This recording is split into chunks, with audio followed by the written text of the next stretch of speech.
सर्वप्रथम पूज्य गुरुदेव, पूज्य स्वामी जी महाराज और पूज्य आचार्य श्री जी की सूक्ष्म उपस्थिति को मेरा प्रणाम। आप सभी जो हरियाणा प्रांत से, पंजाब प्रांत से और उत्तर प्रदेश से, आप सभी कार्यकर्ता बहनें पतंजलि की स्ट्रेंथ बनकर आप सभी समृद्ध ग्राम के इस पवित्र हम कहें परिसर में ट्रेनिंग भी ले रही हैं, आगे के लिए अपना जीवन को प्रशस्त भी कर रही हैं। आप सबको मेरा हाथ जोड़ के प्रणाम, अभिनंदन, वंदन। 10 वर्षों से ज्यादा समय से हम लोग सेवाएं दे रहे हैं और पतंजलि अनुसंधान संस्थान आप लोगों ने विजिट भी किया। मैंने आप लोगों का आगमन होते हुए वहां देखा था, लेकिन किन्हीं कारणों से उस समय मैं आपसे नहीं मिल पाई, किसी और कार्य में व्यस्त थी। आप लोगों ने वहां पर देखा, आप लोगों ने वहां जाकर इस बात को जरूर अनुभव किया होगा कि वैसे तो हर कार्य पतंजलि का परमार्थ के लिए है। पूज्य स्वामी जी महाराज इस बात को बोलते हैं और आप उसके साक्षात उदाहरण हैं कि अपने घरों से, अपने परिवार से समय लेकर, समय निकालकर, अपनी व्यस्तताओं से समय निकालकर एक बड़े उद्देश्य की प्राप्ति के लिए आप पतंजलि परिवार में, गुरुधाम में आप आए हुए हैं। पुनः आपको मैं प्रणाम करते हुए आगे के चीजों को शुरू करते हुए आज के प्रस्तुतिकरण में पहले मैं आपको यह बताऊंगी कि पतंजलि की वर्क और स्ट्रेंथ क्या है। आपसे बेहतर उसको कोई नहीं जानता, लेकिन बहुत कुछ आज आपको शायद ऐसा भी पता चलेगा जो अभी तक शायद नहीं पता था। पतंजलि केवल योग, आयुर्वेद में ही कार्य हम लोग नहीं कर रहे हैं। ऐसा कोई भी विषय नहीं है जिसके अंदर अभी पतंजलि में कार्य ना हो रहा हो। और मेरा प्रयास रहेगा इस लगभग 45 मिनट के सत्र में जो हम आज बात करेंगे, जो विचार विमर्श करेंगे, उसके उपरांत आप अपने मन में एक संकल्पना लेके जाएंगी कि आप अपने घर में अपने परिवार के सदस्यों को, अपने बच्चों को जागृत करेंगी कि संभावनाएं बहुत हैं और अब साथ मिलकर, हाथ से हाथ मिलाकर आगे बढ़ना है। पूज्य स्वामी जी महाराज और पूज्य आचार्य श्री जी के स्वप्नों को साकार करना है साकार जी। तो अभी आप अपनी स्क्रीन पे देखें, पतंजलि योगपीठ के आपको दर्शन हो रहे हैं। सबसे पहले प्रणाम है हमारे गुरुओं को, जिनके मार्गदर्शन में, जिनके दिशा निर्देशन में सभी कार्य प्रगति पर हैं। अगर पतंजलि के एक परिचय की बात करें, जनरली ये चीज आपको बता दी गई होगी, जब अभी एक बहुत अच्छी एक रील भी बनी है, 2 उद्यमी सन्यासी, और किस प्रकार से जो युवावस्था होती है, ऐसी अवस्था जिसको आजकल हम अबोध अवस्था भी कहते हैं, अरे नहीं 18 साल का बच्चा कुछ नहीं कर सकता, उस उम्र में पूज्य स्वामी जी महाराज और पूज्य आचार्य श्री जी ने एक बड़े उद्देश्य की प्राप्ति के लिए 1995 में दिव्य योग मंदिर ट्रस्ट की स्थापना करी। और जो आगे बढ़ते बढ़ते, चाहे पतंजलि योगपीठ ट्रस्ट की बात करें, पतंजलि रिसर्च फाउंडेशन की बात करें, भारत स्वाभिमान ट्रस्ट की बात करें, हामरो स्वाभिमान ट्रस्ट की बात करें, तो ये पूरा का पूरा एक जर्नी को रिप्रेजेंट करता है कि किस प्रकार से अर्थ को परमार्थ में लगाया जाता है और बड़े उद्देश्यों की प्राप्ति के लिए जीवन में आगे बढ़ा जाता है। पतंजलि योगपीठ का एक परिचय कि क्या उद्देश्य क्या है, विजन क्या है और मिशन क्या है, अगर इसकी बात करें तो पतंजलि का उद्देश्य है नेशन बिल्डिंग की ओर। पतंजलि का उद्देश्य है राष्ट्र का निर्माण। और राष्ट्र का निर्माण क्या होगा? जब हमारी शिक्षा व्यवस्था सुदृढ़ हो गई, जब हमारी जो स्वास्थ्य सुदृढ़ होगा, हमारी जो रोजगार व्यवस्था सुदृढ़ होगी। इस प्रकार से राष्ट्र के निर्माण के लिए पतंजलि का सबसे बड़ा उसका मिशन और मिशन है। आपका संस्थान पतंजलि केवल और केवल भारतवर्ष में नहीं, आप सब जानते हैं कि भारतवर्ष में हर स्टेट के अंदर, हर जिले के अंदर, हर ग्राम के अंदर आज पतंजलि है। इतने कम समय में इतने बड़े लेवल पर डेवलप होने वाली संस्था, यदि रिकॉर्ड्स की बात करें तो पतंजलि उनमें से नंबर 1 मिलेगी। लेकिन यह संस्था केवल भारतवर्ष में ही नहीं, अपितु ग्लोबल प्रेजेंस रखती है। जो आपके सामने वर्ल्ड का मैप दिख रहा है, इसके अंदर विभिन्न देशों के अंदर पतंजलि परिवार अपनी सेवाएं दे रहा है। पूज्य स्वामी जी महाराज और पूज्य आचार्य श्री जी की प्रेजेंस जो है वो लगभग हर देश के अंदर जो है वो हो चुकी है। अब उसका हमें बीड़ा उठाना है कि वह कृणवंतो विश्व मारियम, या फिर जिसको हम कहते हैं कि पूरा विश्व जो है हमारा परिवार है, वसुधैव कुटुंबकम, इस अलख को और आगे बढ़ाने का कार्य आपका और हमारा है, उनके शिष्यों का है। और इसी के कारण से जो डिफरेंट अभी ट्रेनिंग प्रोग्राम्स चल रहे हैं, आप सबका आगमन हो रहा है, एक बड़े उद्देश्य के लिए हो रहा है। अगर नेशन वाइड वर्किंग यूनिट्स की बात करें, आप लोगों के रूप में 667 नेशन वाइड वर्किंग यूनिट्स हैं, जो कि पूरे देश में पतंजलि के विभिन्न प्रकार के प्रकल्पों को और ज्यादा गति और शक्ति प्रदान कर रहे हैं। ये हमारी नेशन वाइड वर्किंग यूनिट्स हैं। आप में से बहुत कम लोगों को पता होगा, क्योंकि बहनों, आप में से कुछ ऐसी बहनें भी होंगी जिनके बच्चे आईटी कंपनी में जॉब करते हैं। कितनों के बच्चे आईटी कंपनी में जॉब करते हैं? जी, अच्छा खासा नंबर है। तो आईटी कंपनी में जॉब करते हैं, हम बड़े गर्व से बताते हैं कि हमारा बच्चा टीसीएस में है, हमारा बच्चा एचसीएल में है। लेकिन आपको जानकर बहुत अच्छा लगेगा कि भरवा सॉल्यूशंस नाम की हमारी खुद की आईटी कंपनी है, पतंजलि की खुद की आईटी कंपनी है, जिसके द्वारा हम आईटी के क्षेत्र में नए कीर्तिमान स्थापित कर रहे हैं। इसी प्रकार से पतंजलि विश्वविद्यालय, पतंजलि वेलनेस, भारतीय शिक्षा बोर्ड, पतंजलि आचार्य कुलम, गुरुकुलम और विभिन्न प्रकार के प्रकल्पों में Patanjali organic research institute, Patanjali food and herbal park जो कि आपके बिल्कुल बगल में है। तो इस प्रकार से ये हमारे सिस्टर ऑर्गेनाइजेशंस हैं, जिसके कारण हम एकलौती ऐसी संस्था होने का गौरव हमें प्राप्त है कि हम विभिन्न प्रकार के कार्यों को एक रूपता से और पूरे अनुशासन से उसको संपन्न कर सकते हैं। किसी एक संस्था के पास इतनी सारी चीजों में अनुभव नहीं है, तो हम उस पतंजलि परिवार से बिलोंग करते हैं, उससे हमारा ताल्लुक है, जहां पर इतने सारे प्रकार के जो कार्य हैं वो एक साथ होते हैं। हमारे नेशनल इंटरनेशनल एसोसिएशंस हैं, जिसके जरिए हम विभिन्न प्रकार के काम करते हैं। आज मैं केवल 6 क्षेत्रों में मुख्य रूप से बात करते हुए और 2-3 केस स्टडीज में लेके आई हूं। मेरा उद्देश्य है कि आज आप ये मान के जाएं, क्योंकि आदरणीय प्रधानमंत्री जी भी कहते हैं कि अब जॉब लेने की बात मत करो, जॉब देने की बात करो। हम आज भी ये बोलते हैं कि जी ये सरकार आने से बेरोजगारी बढ़ गई, या पर पुरानी सरकार में बेरोजगारी थी।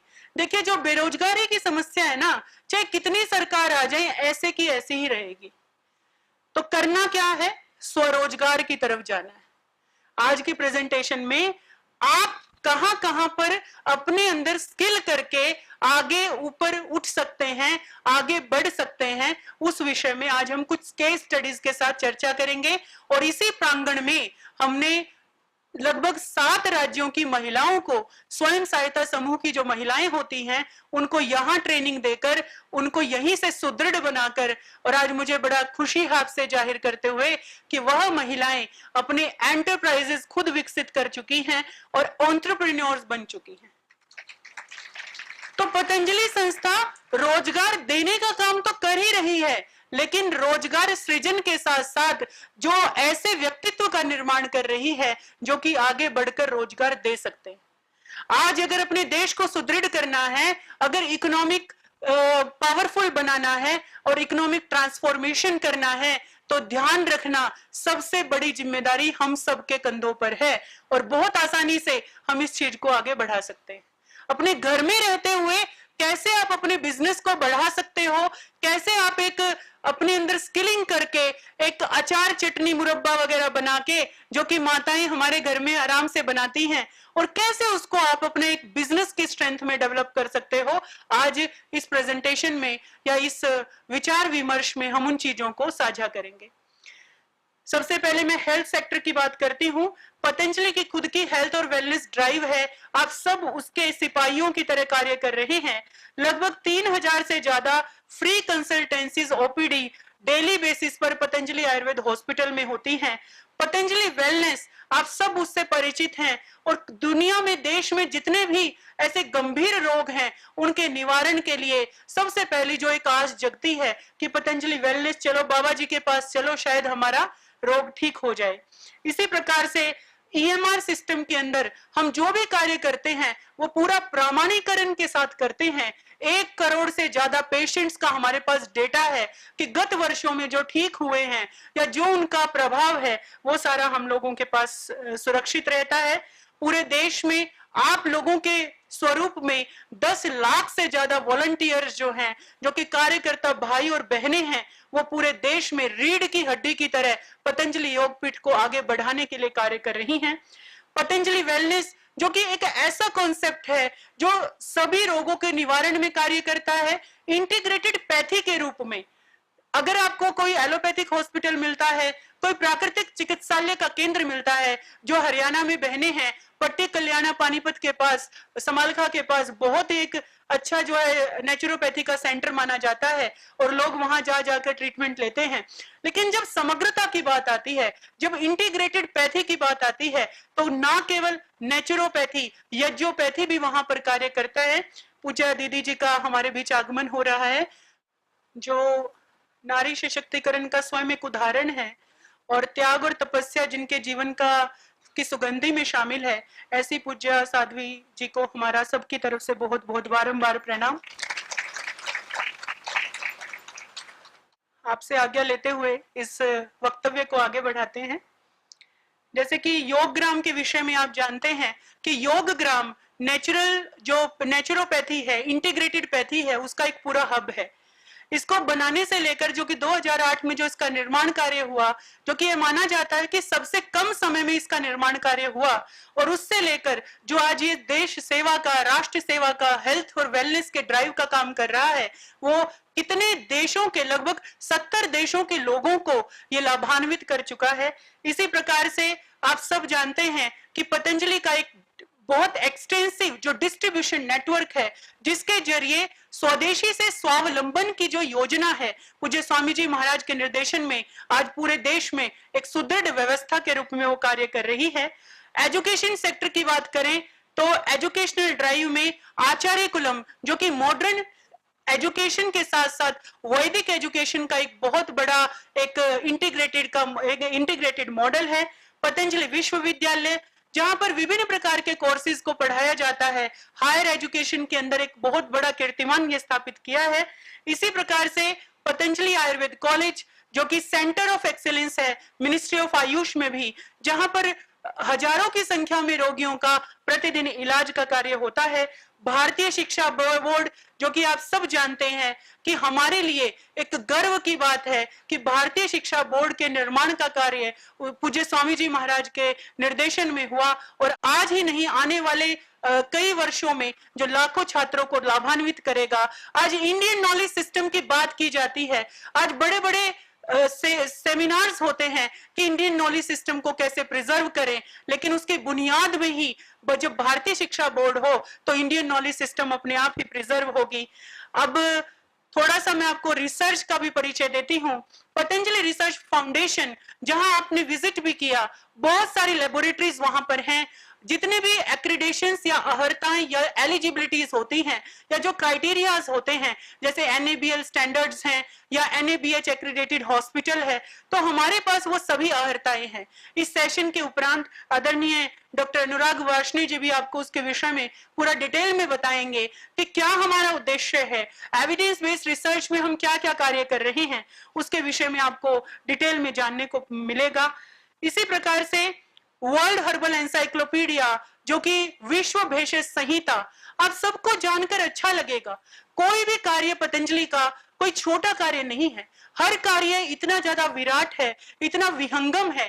वर्ल्ड हर्बल एनसाइक्लोपीडिया के अंदर विश्व के 50,000 से ज्यादा जो बॉटनी बेस्ड जो प्लांट्स होते हैं उनका एक कंपाइलेशन है। अब सबको अच्छा लगेगा, मैं तो गर्व से भर जाती हूँ। उसका कारण ये है कि हमारी जो शिक्षा व्यवस्था हुई है, जैसे एमएससी और पीएचडी जिस विषय में हुई है, तो उस विषय में अगर हम कहीं और होते तो एक दो पेपर पब्लिश करके और हम सोचते कि शायद हम बड़े वैज्ञानिक बन गए, लेकिन पतंजलि में आज भी हम स्टूडेंट की तरह कार्य करते हैं। और वो क्यों कार्य करते हैं? क्योंकि हर कार्य इतना विराट है।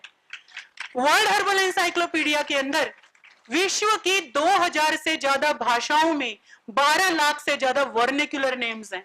यानी हरियाणा में अगर किसी प्लांट को जैसे पवाड़ बोला जाता है, उसका नाम केशिया टोरा होता है, बोटेनिकल नाम जो है, उसको पवाड़ बहुत आराम से बोला जाता है। और गांव के अंदर कढ़ी वगैरह के अंदर भी उस पवाड़ को डालकर खाया जाता है। मैं आप कनेक्ट कर सके इसलिए आपकी ही भाषा में उस चीज को बता रही हूं। ऐसे ही कसौंदी होती है जो कि केशिया ऑक्सीडेंटालिस एक प्लांट होता है, उसका उसी भाषा में नाम आपको जस्ट एक क्लिक पर वर्ल्ड हर्बल एनसाइक्लोपीडिया के पोर्टल में मिल जाएगा। तो इस प्रकार से 12 लाख वर्निकुलर नेम्स में इस पूरे कार्य को संग्रहित किया गया है। और ये विश्व का इकलौता हर्बल मेडिसिन सेक्टर का इतना बड़ा ग्रंथ है जिसकी 109 वॉल्यूम्स हैं। इसी प्रकार से एंशिएंट मैन्युस्क्रिप्ट प्रिजर्वेशन और कंजर्वेशन, जब एंशिएंट मैन्युस्क्रिप्ट की बात आती है तो ऐसा कहा जाता है जो कंदराओं में गुफाओं में ऋषि महर्षियों ने लिखा था, लेकिन पतंजलि ने न केवल उसको संरक्षित किया है, उसको प्रिजर्व किया है, एक पूरे वेल डॉक्यूमेंटेशन के साथ साथ उसको समृद्धशाली बनाकर उसको रिपब्लिश करने का कार्य भी पतंजलि ने किया है। आज मुझे खुशी है ये बताते हुए कि 63 लाख जो पेजेस हैं उनको पतंजलि ने इस रूप में संग्रहित किया है। We are working as Center of Excellence in Ministry of Tribal Affairs. आपका पतंजलि संस्थान कोई भी कार्य क्योंकि प्रामाणीकरण से कर रहा है, तो इस कारण से जितने भी गवर्नमेंट प्रोजेक्ट्स हैं उसमें भी पतंजलि की वाहवाही हो रही है, क्योंकि हमें सिखाया ही यही गया है कि जो भी करना है प्रामाणीकरण से करना है। जैसे जो योग की कक्षाओं का कार्य आप करते हैं प्रामाणीकरण से करते हैं, जिसके कारण योग का और आयुर्वेद का इतना ज्यादा प्रचार प्रसार हो रहा है। इसी प्रकार से जो साइंटिफिक रिसर्च का काम है वो भी पतंजलि रिसर्च फाउंडेशन, वहां के 500 से ज्यादा वैज्ञानिक पूरा प्रामाणीकरण से वह कार्य करते हैं। और इसके साथ साथ हम सेंटर ऑफ एक्सीलेंस है मिनिस्ट्री ऑफ आयुष में। आयुष के अंदर भी सेंटर ऑफ एक्सीलेंस जब दिया जाता है जब आपके संस्था के अंदर कुछ एक्सीलेंस हो किसी कार्य में, किसी क्षेत्र में। इसी प्रकार से हम वहां भी कार्य करते हैं। आदरणीय बहनों, जो आज मेन विषय है जो कि स्किलिंग का विषय है कि किस प्रकार से कोई भी महिला अपने आप को स्किल करके आगे बढ़ सकती है, आपको जानकर अच्छा लगेगा। पूरे देश में 10 करोड़ से ज्यादा स्वयं सहायता समूह की महिलाएं हैं और उन 10 करोड़ से ज्यादा महिलाओं के अंदर पूरे देश के अंदर जितने भी राज्य हैं उन सब के अंदर हम लोग स्किलिंग का कार्य करवाते हैं। उस स्किलिंग का कार्य करवाने के लिए हमें नेशनल रिसोर्स ऑर्गेनाइजेशन का एनआरओ बनाया गया है मिनिस्ट्री ऑफ रूरल डेवलपमेंट की तरफ से। तो ये योग और आयुर्वेद की ज्वाला है जो पूज्य स्वामी जी महाराज आचार्य श्री जी ने जलाई और जिसके आगामी सत्र में हम लाइवलीहुड प्रमोशन पे जा रहे हैं कि योग से आजीविका की अभिवृद्धि भी की जा सकती है। तो कैसे की जा सकती है वही आप अभी देखेंगे। हम बहुत सारे राज्यों में ये गतिविधियां करवा चुके हैं। इसी प्रकार से एमएसएमई एक सेक्टर होता है। आप लोग जानते हैं एमएसएमई के बारे में? कितने लोग जानते हैं एमएसएमई? तो जो लघु उद्योग होते हैं, गृह उद्योग होते हैं, उसको एमएसएमई सेक्टर बोलते हैं। किसी भी देश के राष्ट्र के निर्माण के अंदर जो सबसे बड़ा इकोनॉमिक डेवलपमेंट का कार्य करते हैं वो वहां के लघु उद्योग करते हैं, वहां के गृह उद्योग करते हैं। इसीलिए एक मिनिस्ट्री बनाई गई है जिसका नाम है एमएसएमई। ठीक है, MSME stands for micro small medium enterprises, यानी उसमें माइक्रो भी हैं, स्मॉल भी हैं, मीडियम भी हैं, एंटरप्राइजेस मतलब जो अलग अलग अपने अपने उद्योग चलाते हैं। एनआईएमएसएमई उनका नेशनल इंस्टीट्यूट है, उसके हम टीएसए हैं। टीएसए होता है ट्रेनिंग सपोर्ट एजेंसी। तो पतंजलि के 4 जो बेसिकली डिपार्टमेंट्स कह लीजिए या इंस्टीट्यूट्स कह लीजिए वो हमारे उसके अंदर टीएसए है, ट्रेनिंग सपोर्ट एजेंसी हैं, जो कि agritech, agri business, research, entrepreneurship और लाइवलीहुड इंप्रूवमेंट में पूरे देश में एमएसएमईज को सहयोग देते हैं। इसी प्रकार से अभी 2 दिन पहले NCVET, National Council of Vocational Education and Training, वहां पर भी दिव्य योग मंदिर ट्रस्ट, जो कि अगर हम कहें कि पूरे पतंजलि परिवार का सबसे पुराना और अगर हम पैटर्नल ट्रस्ट कहें तो वो उस ट्रस्ट को मान्यता दी गई है ड्यूअल एक्रीडेशन, यानी हम अवार्डिंग बॉडी भी हैं और असेसमेंट एजेंसी भी है। ये बहुत बड़ा एक अचीवमेंट इस तरह से है, आज हर कोई बात करता है कि कुछ स्किलिंग करो। हम पढ़ गए तो हमारी पढ़ाई पूर्ण नहीं हुई, हम आज भी स्टूडेंट हैं, आज भी हम अपनी स्किलिंग करते हैं, कुछ नया नया सीखते रहते हैं और नया नया सीखते रहते हैं तभी आगे बढ़ते हैं। एक थ्योरी थी सर्वाइवल ऑफ द फिटेस्ट, यानी रहेगा वही बच सकता है जो कि समय की बदलती हुई चाल में अपने आप को ढालता चला जाएगा, और जो नहीं ढालेगा वो पीछे छूट जाएगा। जैसे कि आज आप लोग योग की कक्षाएं कराते हैं तो मोबाइल से आप लोग पूरा वीडियो अपलोड करते हैं, बहुत सारी फेसबुक पे क्रांति आपकी चलती है, हम लोग भी पूरा उससे परिचित हैं, देखते हैं।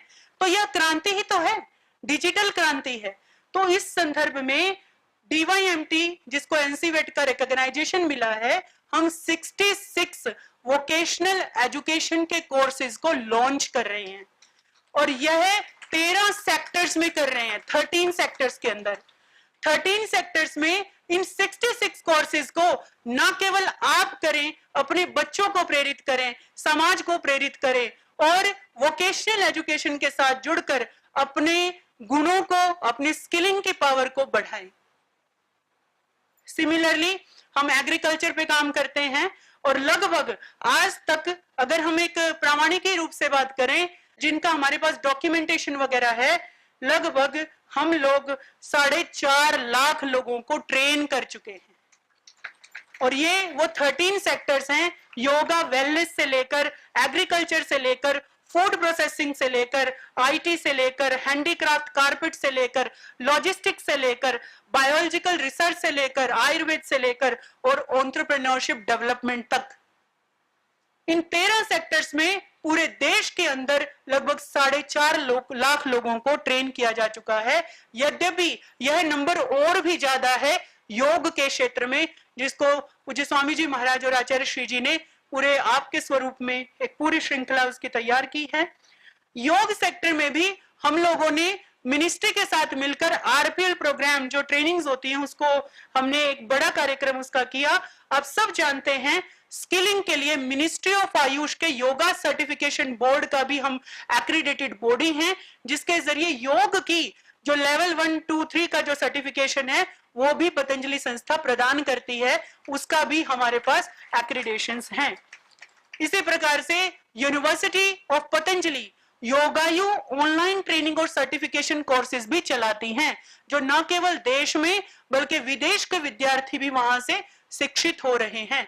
तो योग की जो गंगा है वो प्रमाणीकरण के द्वारा भी आप लोग उससे जुड़ सकते हैं और उसमें अपना आगे बढ़ सकते हैं।